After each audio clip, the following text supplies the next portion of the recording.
Assalamualaikum warahmatullahi. Hai semuanya, jumpa lagi di channel saya.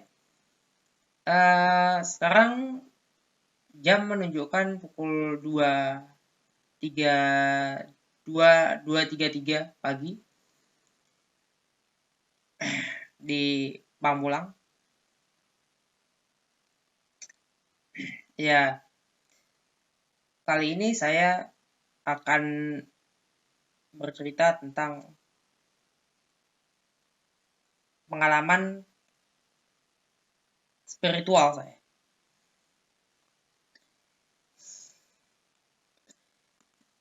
Sedikit cerita pengalaman spiritual ini saya alami ketika di akhir masa SMP, kemudian di akhir masa SMA. Yang sayangnya saya tidak menghiraukan itu sampai saya lulus S1. Jadi suatu ketika saya melihat saya punya teman yang begitu tidak baik ya dalam studinya, dalam pergaulannya, juga dalam sikapnya terhadap teman-temannya itu suka menindas. Teman ini tidak naik kelas, jadi saya terakhir ketemu dia setelah SMP. Sepanjang masa SMA saya tidak ketemu dengan dia. Saya tidak lihat, atau tepatnya saya tidak begitu peduli. Dia setahun tinggal kelas, berarti dia lulus SMP itu setahun setelah saya lulus SMP. Tapi saya tidak melihat dia selanjutnya. Saya bahkan tidak tahu dia lulus SMP. Saya tidak ketemu ketika dia lulus SMP itu. Dan ketika setelah saya lulus SMA, baru saja beberapa hari saya lulus SMA, saya ketemu dengan anak itu. Ada seseorang di situ. Seorang anak gadis, perempuan, seorang anak remaja, perempuan remaja, yang dalam kondisi, mohon maaf, ya, yang menunjukkan bahwa berarti keduanya, sepasang remaja ini tidak mungkin melanjutkan sekolahnya, ya, karena peraturan sekolah melarang. Ya, ada anak yang mengalami kehamilan dan kemudian melahirkan di masa sekolah. Saya tahu mereka kemudian ya karena eksiden, karena kecelakaan, ya itu dikenal dengan sebutan MBA, Married by Accident. Saya tidak ingin menjelekkan dia. Tapi satu hal yang menjadi penting adalah kejadian itu menunjukkan bahwa Allah Subhanahu wa Ta'ala, Tuhan yang Maha Esa, adalah sebaik-baik pembela. Nah, itu. Jadi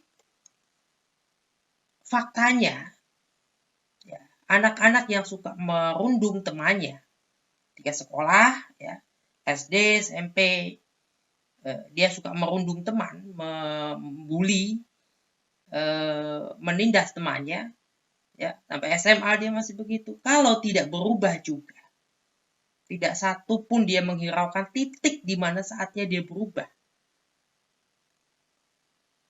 dia bisa berakhir sangat menyedihkan.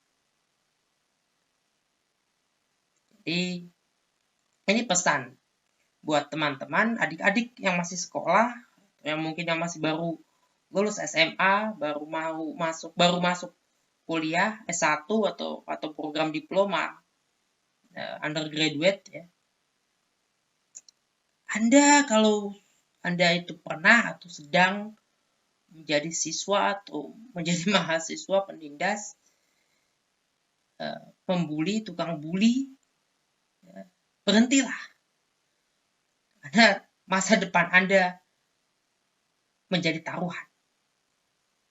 Kalau Anda menjadi korban penindasan, bullying, perundungan, maafkan mereka dan ketahuilah bahwa dengan kita tidak overprotective terhadap diri kita sendiri, dengan kita tidak menanggapinya dengan kemarahan, dengan kita menyadari bahwa kita lebih baik dari mereka, kita harus bisa menunjukkan sikap tenang. Nah, kalau kita dengan tenang itu, kita akan memiliki masa depan yang lebih baik. Jadi, ketika saya tidak menghiraukan adanya tanda bahwa Allah sebaik-baik pembela, bahwa Tuhanlah yang akan membela kita, yang akan membalas ya segala perbuatan buruk itu dengan setimpal, segala perbuatan baik itu dengan berlipat ganda. Kita tidak menyadari itu, kita tidak menghiraukan itu, tentu kita akan diberi peringatan juga. Jadi itu inti dari pengalaman spiritual saya adalah bahwa ternyata bahwa ternyata kita ini yang sudah pernah dibully, yang sudah pernah dirundung, yang sudah pernah diolok-olok, ditindas ketika masa-masa sekolah, kita ini selalu menjadi pemenang sebetulnya. Selalu.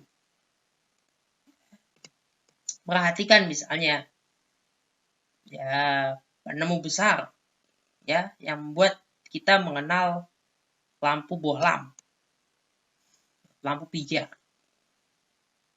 Ya. Dia suatu ketika dikeluarkan dari sekolahnya. Si gurunya itu mengatakan anak Anda, ya pada ibunya itu, anak Anda tidak bisa sekolah karena sakit jiwanya, karena dia tidak mampu untuk melanjutkan sekolah. Dia tidak punya kemampuan untuk sekolah. Dia tidak pandai, tidak cerdas, bodoh, idiot, begitulah. Karena ibunya itu adalah seorang yang hebat, luar biasa, ternyata anak itu menjadi pemenang. Begitu. Ternyata ya olok-olok atau penindasan terhadap diri Anda itu tidak mendeskripsikan masa depan Anda sama sekali. Sama sekali tidak mendeskripsikan masa depan Anda. Seorang anak yang justru yang seringnya menindas, kalau dia tidak mau untuk berubah sama sekali, sudah dikasih, biasanya dikasih, dan selalu dikasih itu ya, titik-titik tertentu dalam hidup kita untuk berubah. Kasih peristiwa-peristiwa. Ketika kita tidak menghiraukan, kita yang kena. Ketika kita menghiraukan, ada perubahan dalam diri kita. Karena ada peristiwa-peristiwa penting dalam hidup kita membuat kita harus berubah. Kalau dihiraukan, kalau tidak dipedulikan, ya, kita tidak mau tahu, kita diamkan saja, ya, akibatnya buruk buat kita. Jadi begitu kira-kira pengalaman spiritual saya ini, semoga bermanfaat. Wassalam dan terima kasih.